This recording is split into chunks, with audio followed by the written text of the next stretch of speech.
ক্ষমা বিচাৰিছোঁ কিছু অসুবিধাৰ বাবে লাইভটো মাজতে ৰৈ গৈছিলে। পুনৰবাৰ লাইভটো কানেক্ট কৰিবলৈ চেষ্টা কৰিছোঁ। আৰু এয়া অসমৰ অন্যতম জনগোষ্ঠী মৰাণসকলৰ ধৰ্মীয় ঐতিহ্য পৰম্পৰা ধৰ্ম হুঁচৰিৰ আখৰা আজি দিচামদেৱ সত্ৰত অন্তিম নিশা আচলতে এনেদৰে আখৰা প্ৰদৰ্শন কৰিছে। আৰু আজিৰ পৰা তেওঁলোকে এই আখৰা বন্ধ কৰিব, সমাপ্ত কৰিব। আৰু তাৰপিছতে অহা বুধবাৰৰ পৰা অৰ্থাৎ মৰাণসকলৰ যি পৰম্পৰা, সেই পৰম্পৰাৰ ৰীতি নীতিৰ মতে অহা কাইলৈ উৰুকা অৰ্থাৎ মঙলে উৰুকা, বুধে গৰু বিহু, সেই নীতিৰে আচলতে তেওঁলোকে এই বহাগ বিহু অৰ্থাৎ ৰঙালী বিহু, এই ৰঙালী বিহু তেওঁলোকে পালন কৰিব। আৰু এয়া মৰাণসকলৰ আচলতে ঐতিহ্য পৰম্পৰা, আৰু এই পৰম্পৰা তেওঁলোকে অতীজৰ পৰা কৰি আহিছে। এয়া ধৰ্ম হুঁচৰি আখৰা আপোনালোকক প্ৰিয় দৰ্শকসকলক পোনপটীয়া সম্প্ৰচাৰ দেখুৱাবলৈ চেষ্টা কৰিছোঁ।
ৰাম নাম তথা ভগৱানৰ নামেৰে আচলতে মুখৰিত হৈ পৰিছে দিচামদেৱ সত্ৰ। আৰু এই দিচামদেৱ সত্ৰত পূব পশ্চিম উত্তৰ দক্ষিণ তথা তিনিচুকীয়া জিলাৰ কেওটা দিশৰ পৰা আচলতে শ্ৰীকৃষ্ণ ভক্তসকলে তথা বৈষ্ণৱ ভক্তসকলে একত্ৰিত হৈ একেডাল এনাজৰীয়ে আচলতে একেডাল দোলেৰে বান্ধ খাই এনেদৰে ধৰ্ম হুঁচৰিত অসমৰ অন্যতম জনগোষ্ঠী মৰাণসকলৰ যি পৰম্পৰা যি ঐতিহ্য সেই পৰম্পৰা ঐতিহ্য ৰক্ষাৰ্থে আৰু দেশৰ তথা সমগ্ৰ পৃথিৱীৰ এটা সকলোকে সুৰক্ষিত তথা সকলোৰে মংগল সমগ্ৰ পৃথিৱীৰ মংগল কামনা কৰি আচলতে এনেদৰে মৰাণসকলে পূৰ্বৰে পৰা ধৰ্ম হুঁচৰি পালন কৰি আহিছে। এইবাৰো প্ৰথমবাৰৰ বাবে দিচামদেৱ সত্ৰত ডুমডুমাৰ অন্তৰ্গত ডুমডুমা সমষ্টিৰ অন্তৰ্গত দহোটীয়া গাঁও, এই দহোটীয়া গাঁৱত যি সত্ৰ প্ৰতিষ্ঠা হৈছে দিচামদেৱ সত্ৰই দিচামদেৱ সত্ৰত এইবাৰ অহা 20 তাৰিখৰ পৰা 20 তাৰিখৰ পৰা 21 এপ্ৰিললৈকে যি বিহুৰ যি হুঁচৰি ধাৰ্য কৰিছে সেই হুঁচৰি তেওঁলোকে আৰম্ভ কৰিব। আৰু ইতিমধ্যে আখৰা আজি অন্তিম দিন আখৰা কৰি আৰু ইয়াৰ পিছতে অহা কাইলৈ তেওঁলোকে গেপ ৰাখি তাৰ অহা পৰহিৰ পৰা আচলতে তেওঁলোকে ধাৰাবাহিকভাৱে 30 তাৰিখলৈকে তেওঁলোকে এই সত্ৰত আচলতে প্ৰদৰ্শন কৰিব এই ধৰ্ম হুঁচৰি।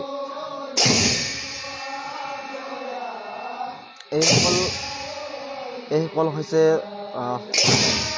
পালি অসমৰ যি মৰাণসকলৰ ভাষাত আচলতে ছাইডত ঘূৰা হুঁচৰি দলটোৰ ছাইডত যিসকলে ঘূৰে এই তাল লৈ ঘূৰিছে বা ঢোল লৈ ঘূৰিছে বা কিছুমানে কোনো ধৰণৰ বাদ্যযন্ত্ৰ লৈ আচলতে যিসকলে ঘূৰি আছে কোনো ধৰণৰ বাদ্যযন্ত্ৰ নোলোৱাকৈ আচলতে যিসকলে ঘূৰিছে এই সকলোখিনিকে সাঙুৰি আচলতে পালি বুলি কোৱা হয়। মৰাণ ভাষাত আচলতে পালি বুলি কোৱা হয়। আৰু এইফালে দেখুৱাবলৈ চেষ্টা কৰিছোঁ এইসকল হৈছে নামতি আৰু এই নামতিবিলাকে ইয়াতে প্ৰথম তেওঁলোকে গীত জুৰে আৰু তেওঁলোকে মুদ্ৰা যি খোজ আছে সেই খোজসমূহ তেওঁলোকে ইয়াতে প্ৰদৰ্শন কৰি আছে। এয়া মই দৰ্শকসকলক ভালদৰে দেখুৱাবলৈ চেষ্টা কৰিছোঁ।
এই মুহূৰ্তত এই হুঁচৰি দলটো পৰিচালনা কৰাৰ যি দায়িত্বত থাকে সেই মুৰব্বী তথা সেইগৰাকী গাঁওবুঢ়া বুলি কয়।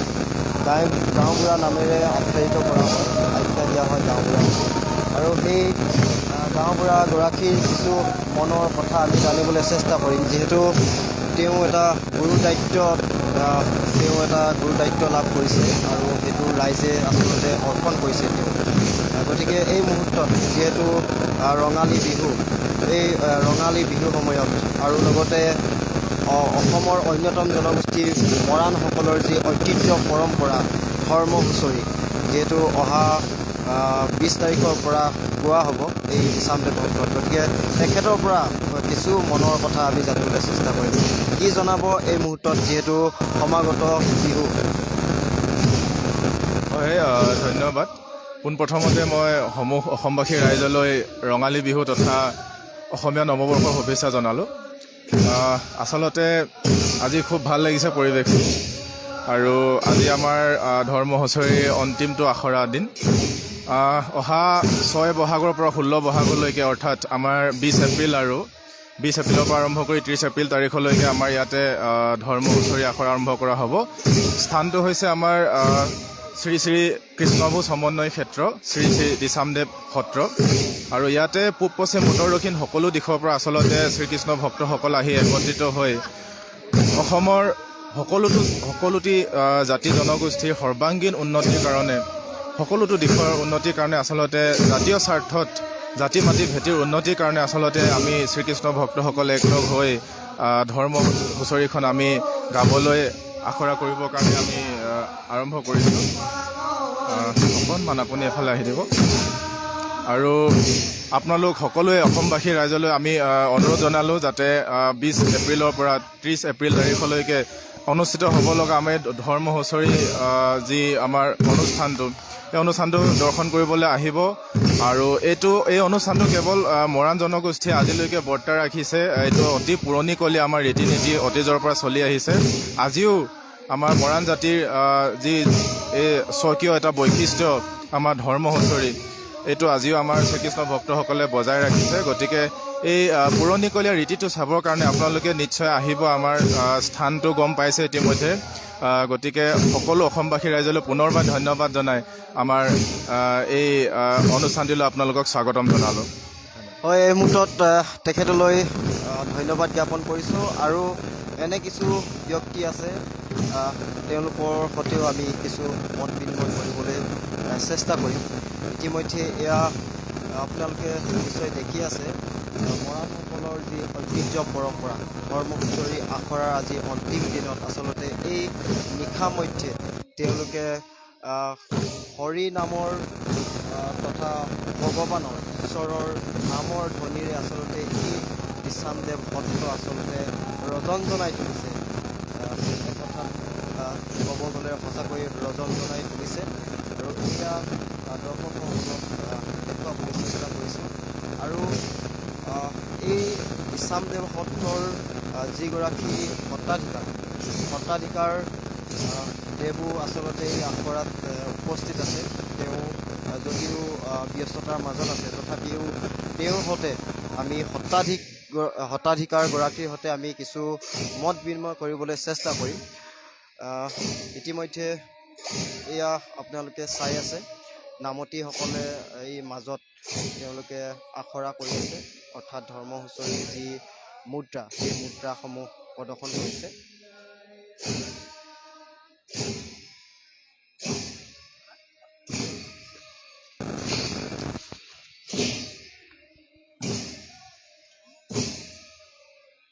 ইতিমধ্যে মই এই দিচামদেৱ সত্ৰৰ সত্ৰাধিকাৰগৰাকীক লগ পাবলৈ সক্ষম হৈছোঁ। গতিকে তেওঁৰ পৰা চমুকৈ কিছু কথা হ'লেও জানিবলৈ চেষ্টা কৰিম, তেওঁৰ মনৰ ভাৱখিনি জানিবলৈ চেষ্টা কৰিম। দাদা, আপোনাৰ ওচৰলৈ আহিছোঁ। যিহেতু সমাগত ৰঙালী বিহু, মৰাণসকলৰ বিহু আচলতে মঙলে উৰুকা বুধে গৰু বিহু বুলি কয়। গতিকে অহা কাইলৈ উৰুকা, তাৰপিছতে পৰহিলৈ অৰ্থাৎ বুধবাৰে গৰু বিহু হ'ব। তেনে ক্ষেত্ৰত এইবাৰ পূব পশ্চিম উত্তৰ দক্ষিণ তিনিচুকীয়া জিলাৰ বিভিন্ন প্ৰান্তৰ পৰা আচলতে ভক্তপ্ৰাণ ৰাইজে অহা 20 তাৰিখৰ পৰা 30 এপ্ৰিললৈকে যি এই সমন্বয় ক্ষেত্ৰত আচলতে ধৰ্ম হুঁচৰি মৰাণসকলৰ যি ঐতিহ্য পৰম্পৰা সেই ঐতিহ্য পৰম্পৰা ধৰ্ম হুঁচৰি আচলতে ইয়াতে প্ৰদৰ্শন কৰা হ'ব তেনে ক্ষেত্ৰত এই মুহূৰ্তত কি জনাব আপোনাৰ মন প্ৰাণ কেনেকুৱা লাগিছে এই বহাগত যিহেতু দুটাকৈ বছৰ আচলতে কৰোণাৰ কাৰণে লকডাউনৰ কাৰণে আচলতে আয়োজন কৰিব পৰা নগ'ল গোটেই অসমবাসী ৰাইজে এই মুহূৰ্তত আপোনাৰ মনোভাৱ আমি জানিবলৈ চেষ্টা কৰিম আচলতে আদিতে মৰাণসকলে গোসাঁই মানি আহিছিলে তেতিয়া গোসাঁই শ্ৰী শ্ৰী চতুৰ্ভুজ গুৰুৱে বিহুৰ শুকুৰবাৰ দিনাখন ইচ্ছা হৈছিলে ইচ্ছা হোৱা কাৰণে ভকতসকলে কথা পতাত সোমবাৰে মাটিখনা মঙলে উৰুকা বুধে গৰু বিহুখন পাতি লৈছিলে সেই বিহুখনে আজিও মৰাণসকলে পাতি আহিছে তাকে সৌ তেহানিতে 1674 চনতে ডিব্ৰুগড়লৈ শ্ৰী শ্ৰী গোসাঁই কৃষ্ণ পূজা চকুৰি ভকতৰ লগত চাৰিবুঢ়াৰ লগত বাৰেগাংবুঢ়া লগ হৈ ধৰ্ম উজুৱাই আনিছিলে এই উজুৱাই অনা সময়ত ধৰ্ম অত্যন্ত সময়ত তিনি আচাৰ্যসকলে এই ডিব্ৰুগড়ত ধৰ্ম হুঁচৰি স্থাপন কৰিছিলে তাকে সেই ধৰ্ম হুঁচৰি 1674 চনৰ পিছত আজি পুনৰবাৰ ওঠৰকৈ তলত আকৌ গোৱা হৈছে তাকে সেইখিনি সকলোখিনি পূব পশ্চিম উত্তৰ দক্ষিণ চাৰিদিশৰ পৰা আহি ল'ৰাসকলে কৃষ্ণ ভকতসকলে যেনেকৈ ধৰ্ম হুঁচৰি গাইছে আকৌ সেই পুৰণা নীতিখিনি আকৌ ধৰি দেউতাসকলৰ আদেশ মৰ্মে গোসাঁই শ্ৰী চতুৰ্ভুজে গোসাঁই অষ্টভুজে গোসাঁই সপ্তভুজে গোসাঁই কৃষ্ণ পূজে গোসাঁই নৰভুজে গোসাঁই শংকৰ পূজে আৰু গোসাঁই অগ্নি পূজে আৰু সাক্ষাৎ থাকি তিনিবাৰ দেৱতাসকলে লগত হাত বনোৱা বাৰেগাংবাসকলে সাক্ষাৎ থাকি তেওঁসকলৰ নামে গুণে বচনে ধৰ্মে তেওঁসকলৰ আদেশ মৰ্মে আজি এই ধৰ্ম হুঁচৰি আজি আখৰা সামৰা হ'ব তাকে এইখিনিকে আমি আজি ইমানকে কৈ মই মোৰ পৰা এইখিনি আৰু ইমানকে কৈছোঁ আপোনাৰ পৰা আৰু এটা কথা জানিবলৈ বিচাৰিম যিহেতু অসমৰ প্ৰধান উৎসৱ হৈছে জাতীয় উৎসৱ হৈছে বিহু কিন্তু বিভিন্ন সময়ত দেখিবলৈ পোৱা গৈছে যে বিহুখনক অসমীয়া লোকেই আচলতে কেইবাটাও ভাগকৈ আচলতে পালন কৰি অহা পৰিলক্ষিত হয় তেনে ক্ষেত্ৰত আপুনি কিবা ক'ব বিচাৰিব নেকি এই ক্ষেত্ৰত আচলতে আদিতে গোসাঁইসকল এজন আছিলে গোসাঁই কৃষ্ণ পূজে গাদীত বহিলে গাদীত বহাৰ পিছত গোসাঁই নৰভোজ হ'ল গোসাঁই নৰভোজৰ পিছত শংকৰভোজ গোসাঁই হ'ল শংকৰভোজৰ পিছত গোসাঁই অগ্নিভোজ গোসাঁই হ'ল তাৰপিছত ডিব্ৰুগড় শেষ হ'ল শেষ হোৱাৰ পিছত বিলসত্ৰলৈ গুচি গ'ল বিলসত্ৰত অব্জভোজ দদাইক ভক্তভোজ ভতিজাক ৰাতি নীতি ভংগ কৰি গোসাঁই ভক্তভোজে গোসাঁই গাদীত বহিলে গোসাঁই গাদীত বহা হেতুকে গোসাঁই অব্জভোজৰ ভকতে তেওঁসকলক দা কোঠালৈ খেদিলে খেদাৰ সময়ত তেওঁসকলে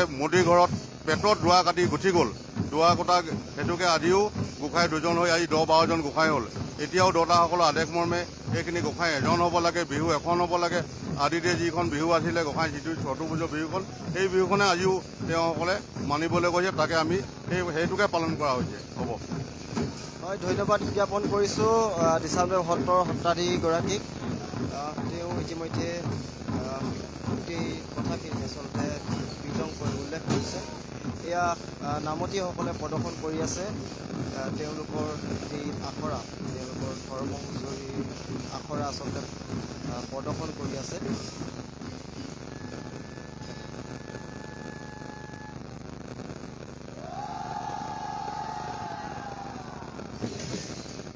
ইতিমধ্যে আচলতে নামতীসকলৰ যিসমূহ মুদ্ৰা তথা যিসমূহ পোজ আচলতে তেওঁলোকে ৰীতি নীতিৰ মাজেৰে আচলতে প্ৰদৰ্শন কৰে এই মুদ্ৰাসমূহ ইতিমধ্যে সমাপ্ত হৈছে ইয়াৰ পিছতে আন কিছুমান আচলতে নীতি নিয়ম আছে তেওঁলোকে কিছু সময়ৰ পিছতে তেওঁলোকে কৰিব ইয়াৰ পিছতে আমি এই ধৰ্ম হুঁচৰি শিকোৱা যিগৰাকী গুৰু যিগৰাকী মুখ্য আচাৰ্য এই মুখ্য আচাৰ্য তথা প্ৰশিক্ষক এই মুখ্য প্ৰশিক্ষকগৰাকীৰ সৈতে আমি কিছু মত বিনিময় কৰিবলৈ চেষ্টা কৰিম যিহেতু তেওঁ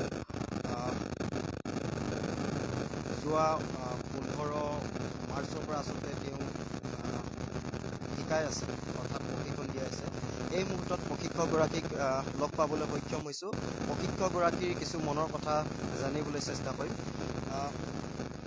আপোনাৰ ওচৰলৈ আহিছোঁ যিহেতু আপুনি যোৱা 15 মাৰ্চৰ পৰা আজি তাৰিখলৈকে এই মৰাণসকলৰ যি ঐতিহ্য পৰম্পৰা ধৰ্ম হুঁচৰিৰ যি আখৰা, যি ভংগীমা, এই গোটেই ধৰ্ম হুঁচৰিৰ ৰীতি নীতিকে আদি কৰি যিখিনি প্ৰয়োজনীয় আচলতে ধৰ্ম হুঁচৰিৰ যিখিনি প্ৰয়োজনীয় অংগ, এই সমূহ আচলতে আপুনি প্ৰশিক্ষক হিচাপে গোটেই বস্তুখিনি আচলতে পৰিচালনা কৰি আছে বা প্ৰশিক্ষণ দি আছে।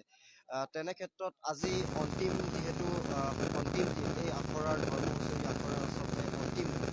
গতিকে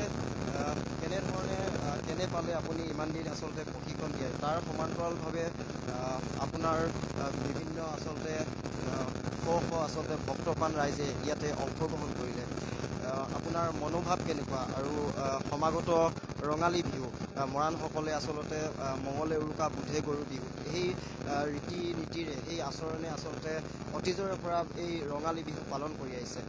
তেনে ক্ষেত্ৰত আপোনাৰ মনৰ প্ৰতিক্ৰিয়া, আপোনাৰ মনৰ ভাৱ আমি জানিবলৈ চেষ্টা কৰিম। ঠিক আছে, মানে আমাৰ এইটো প্ৰায় আজি 1694 চনৰ পৰা এই বস্তুটো আমাৰ এই ধৰ্মসূচীটো প্ৰৱৰ্তন হ'ল। শ্ৰী শ্ৰী অষ্টভুজে এই 1694 চনতে এইটো আমাক যিবিলাক বৈষ্ণৱী ধৰ্ম শিষ্যসকলৰ পুতেকসকলক এইবিলাক চতুৰ্ভুজ দিনতেই প্ৰশিক্ষণ ল'বলৈ কৈছিল। আৰু তাৰ পৰা আজিলৈকে এইটো চতুৰ্ভুজ গোঁসাই দিনৰ পৰাই আজিলৈকে এইটো তেওঁৱে প্ৰৱৰ্তন কৰি থৈ গ'ল। এতিয়া গতিকে আমি এই ধৰ্ম হুঁচৰিখন কিয় কৰোঁ, যে আমি প্ৰতি 5 বছৰ মূৰে মূৰেহে এইটো কৰোঁ। কিয়, এইটো যিটো গাওঁ আমি হুঁচৰি বুলি, ইয়াত নাচ বাগ আছে, ইয়াৰ অংগী ভংগী মানে খোজ কাটল আছে, খোজ আমাৰ 9টা খোজ আছে, আৰু পদ আমাৰ প্ৰায় বহুতো আছে, প্ৰায় 30জনমান আমাৰ পদ আছে। আৰু সেই পদখিনি হৈছে আমাৰ প্ৰায় সকলোখিনি পদ আমাৰ ঈশ্বৰৰ নামতে গাওঁ।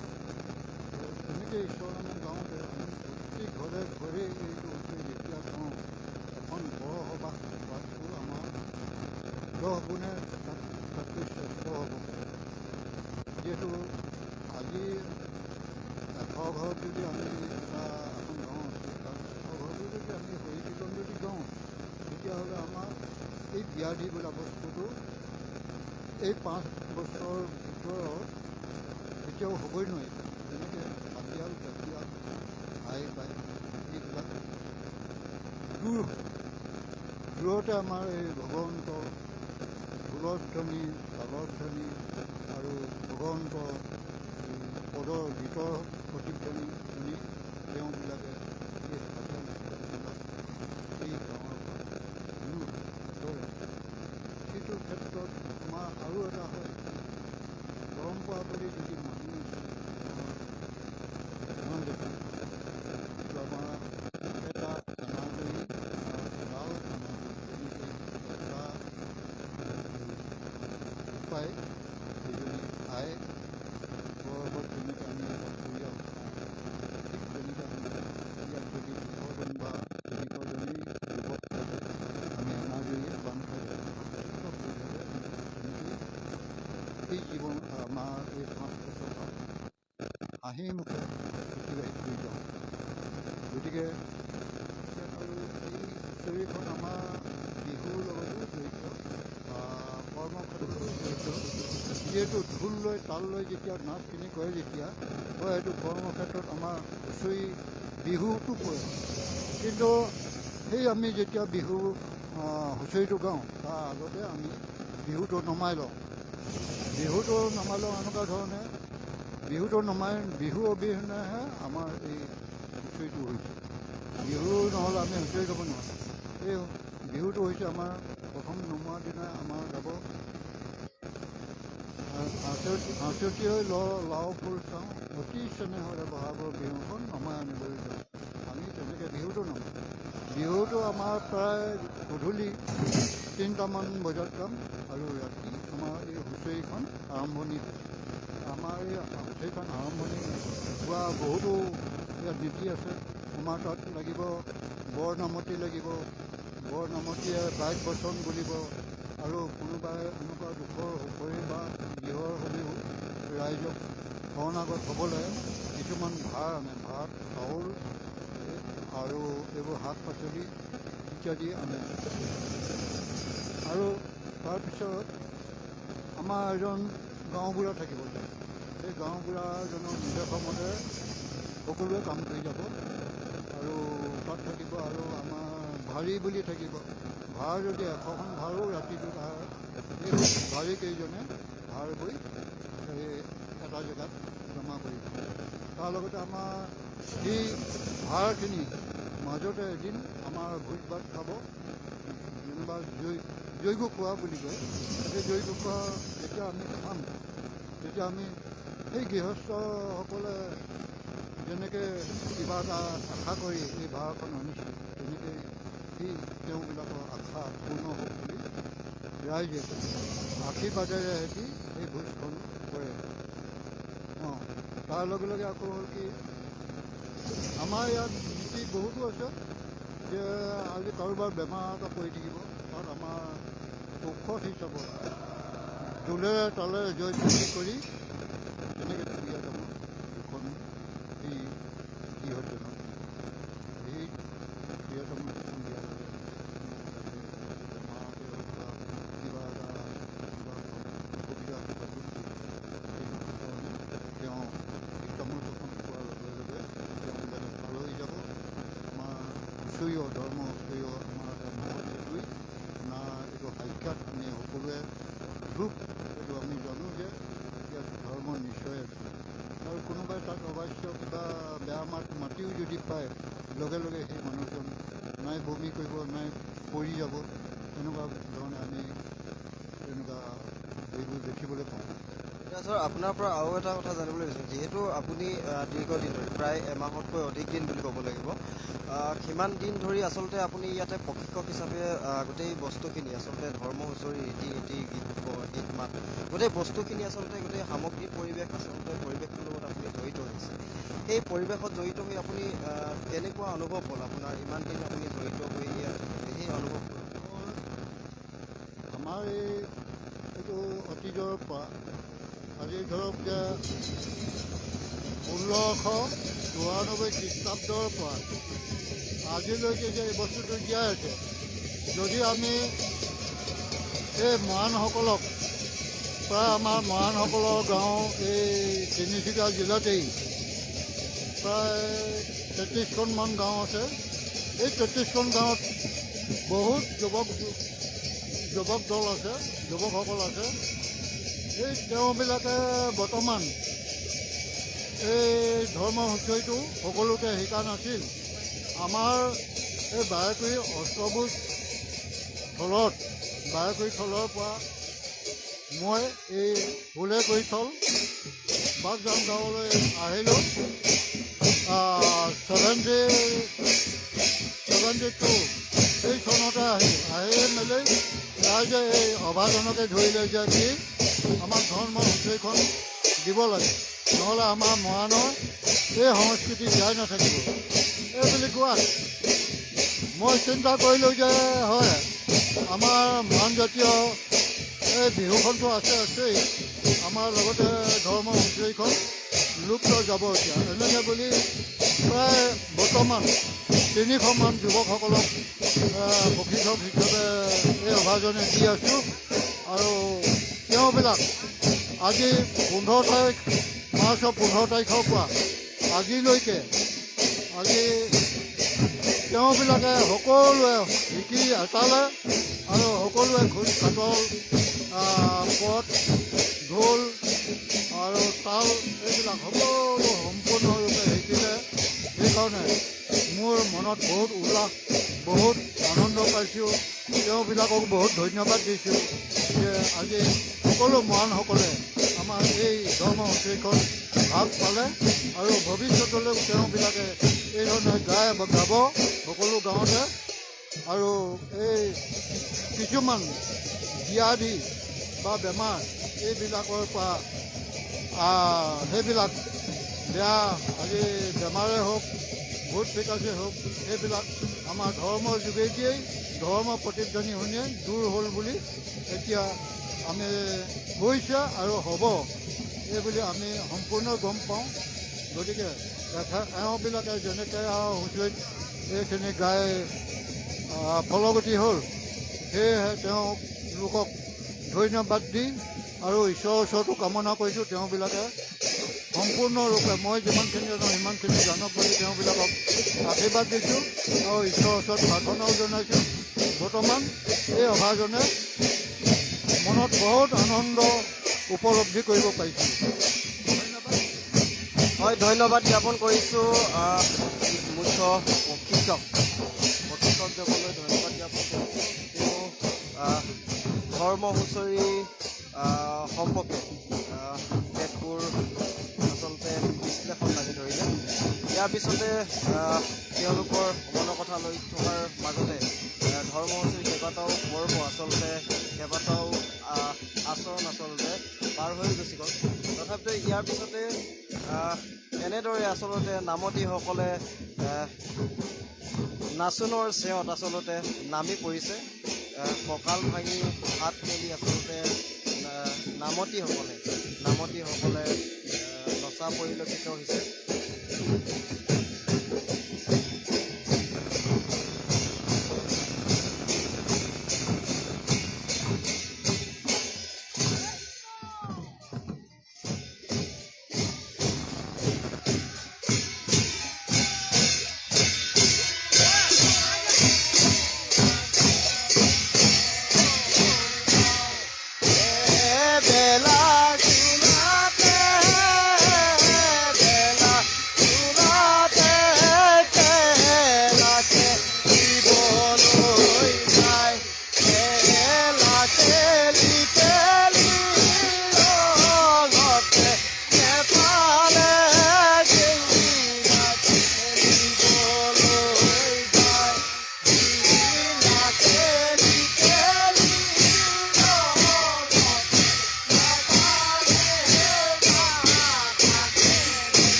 ৰাম নামৰ তথা ভগৱানৰ নামেৰে আচলতে উচ্চাৰিত যি গীত, সেই গীত আচলতে তেওঁলোকে ব্যৱহাৰ কৰিছে।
এই আছিলে অসমৰ অন্যতম জনগোষ্ঠী মৰাণসকলৰ ঐতিহ্য, পৰম্পৰা, সংস্কৃতি, ধৰ্ম হুঁচৰিৰ কেনেদৰে ধৰ্ম হুঁচৰি কেনেদৰে তেওঁলোকে পালন কৰে, ধৰ্ম হুঁচৰি আখৰা তেওঁলোকে কেনেদৰে কৰে, ধৰ্ম হুঁচৰি প্ৰদৰ্শন আচলতে কেনেদৰে কৰে, সেই সকলোখিনি দেখুৱাবলৈ যদিও সক্ষম নহ'লোঁ, যিমানখিনি পাৰিলোঁ সিমানখিনি চেষ্টা কৰিলোঁ। আৰু ইয়াৰ পিছতে আমি শেষ কৰিম। এই অনুষ্ঠানটোৰ পৰা আমি বিদায় ল'ব লাগিব। আৰু ইয়াৰ পিছতে আৰু কিছুমান ৰীতি নীতি আছে, নীতি নিয়ম আছে। ইয়াৰ পিছতে গৃহস্থসকলে বা বিভিন্ন দূৰ দূৰণিৰ পৰা অহা ভক্তপ্ৰাণ ৰাইজে আচলতে এই শ্ৰীকৃষ্ণ ভক্তসকলৰ শ্ৰীচৰণ লৈ দিয়াই আচলতে তেওঁলোকে টোপোলা তথা কিছুমান পক্ষী সম্বলিতে একোখনকৈ ভাৰ আচলতে প্ৰদান কৰিব, আশীৰ্বাদ খুজিব শ্ৰীকৃষ্ণ ভক্তসকলৰ পৰা। তেনেকুৱা এটা পৰ্ব আছে। ইয়াৰ পিছতে নাচি শেষ হোৱাৰ পিছতে